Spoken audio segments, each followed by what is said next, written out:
Gracias por acompañarme una semana más en Medio Ambiente de France 24. Comenzamos en Francia, donde el Estado fue declarado culpable de inacción climática, en un fallo que, aunque simbólico por ahora, varias organizaciones ambientales han calificado de histórico. Nuestra periodista en París, Erika Olavarría, con el contexto y todos los detalles de la decisión de la justicia francesa. El proceso del siglo fue iniciado hace 2 años por 4 ONGs medioambientales francesas a imagen de una fundación de los Países Bajos que en el año 2018 logró condenar al Estado de ese país por no hacer lo suficiente para luchar en contra del calentamiento global. Estas ONG francesas consideran lo mismo, que el Estado francés no ha hecho lo suficiente para luchar en contra del cambio climático y que, por ejemplo, a la velocidad que está yendo no va a conseguir de aquí al año 2050 esa neutralidad de carbono a la que se comprometió en los acuerdos del clima de París.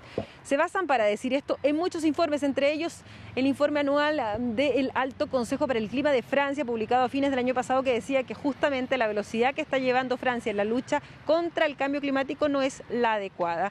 Y entonces, en un tiempo récord, en menos de un mes, consiguieron más de 2 millones de firmas y presentaron su denuncia frente a un tribunal administrativo. El 14 de enero fue la primera audiencia y hace poco conocimos el veredicto.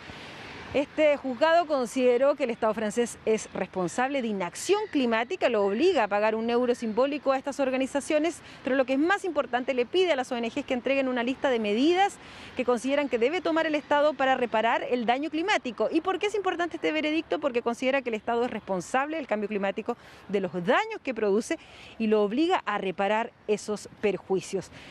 Eso abre la vía, por ejemplo, a que una persona que se siente afectada por el calentamiento global se querelle en contra del Estado francés. Pero también es muy importante esta decisión judicial porque llega a pocos días de que el presidente y su gobierno presenten su proyecto de ley clima, que es aquel que recoge las sugerencias de la Convención Ciudadana del Clima, un grupo de 150 ciudadanos franceses de todos los colores políticos y de todas las clases sociales, sugerencias para luchar en contra del cambio climático, entre ellas, por ejemplo, inscribir el cuidado del medio ambiente en la Constitución francesa. En 2 meses, estas sugerencias de acción contra el cambio climático que tienen que escribir las ONGs llegarán ante los tribunales y ahí la justicia podrá decidir qué medidas concretas tendrá que tomar el gobierno de Francia.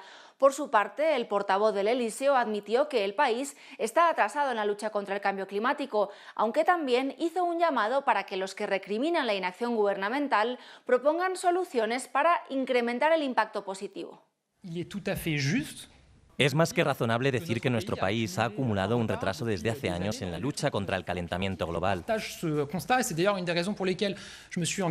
Comparto esta lógica y es una de las razones por las que me comprometí junto a Emmanuel Macron a ejercer una acción ambiental de defensa del medio ambiente extremadamente ambiciosa como las que tenemos desde 2017 y que están reforzadas más que nunca con el plan de 30.000 millones de euros para la transición ecológica. Así que comparto esta visión y estamos respondiendo, pero hace falta que los que le piden al Estado que vaya más allá propongan medidas para llegar a este objetivo de llegar más lejos.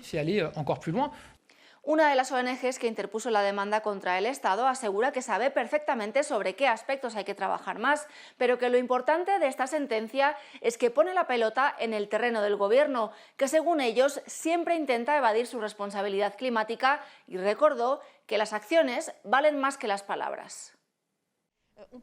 No podemos cargar a los ciudadanos con la responsabilidad de luchar contra el cambio climático. El Estado debe actuar a través de políticas públicas, ya que sin decisiones colectivas no tendremos éxito. Eso ha quedado muy claro.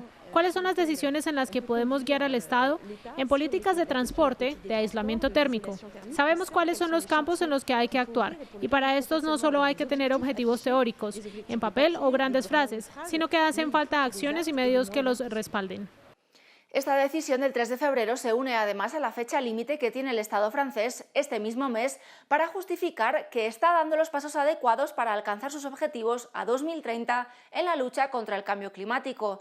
En este caso, por una demanda interpuesta en enero de 2019 por la municipalidad costera de Grand-Saint, un suburbio de Dunkerque, al norte del país, que siente que es muy vulnerable al aumento del nivel del mar como consecuencia del calentamiento global. Más allá de lo que suceda en Francia con estas decisiones, el veredicto puede abrir las puertas a que los ciudadanos de otros países se animen a interponer demandas contra los gobiernos para exigir, por ley, más acciones para revertir o frenar el cambio climático. Y precisamente una de las maneras de reducir las emisiones de gases que contribuyen al calentamiento global es lo que se llama la economía circular, que básicamente consiste en consumir menos y reciclar más para así reducir al máximo la cantidad de nuevos recursos utilizados. Según el último reporte de la empresa de Economía Circular, de los 100.000 millones de toneladas de materiales utilizados cada año, solo el 8,6% se vuelve a poner en circulación para su uso, es decir, que el 91,4% de todos los materiales que usamos se desechan al finalizar su uso, que a veces es de tan solo segundos. Y la tendencia va en descenso. Una economía circular permitiría hacer más con menos, reduciría las emisiones de gases de efecto invernadero en un 39% y haría descender en un 28% la cantidad de recursos vírgenes que tendríamos que extraer o utilizar. Para justamente transicionar hacia un sistema económico sostenible, América Latina y el Caribe lanzaron la Coalición de Economía Circular, que pretende unir esfuerzos entre gobiernos, empresas y sociedad civil para desvincular el crecimiento económico de la degradación ambiental. Es tiempo de reconocer que los patrones de producción y consumo son la causa fundamental de la triple crisis planetaria del cambio climático, la pérdida de biodiversidad y la contaminación. Aprovechemos esta oportunidad única para repensar nuestra economía lineal y reconfigurar esos patrones insostenibles. Con un recordatorio para que consumamos de acuerdo a las 3 Rs, reducir, reutilizar y reciclar, me despido. Hasta la próxima.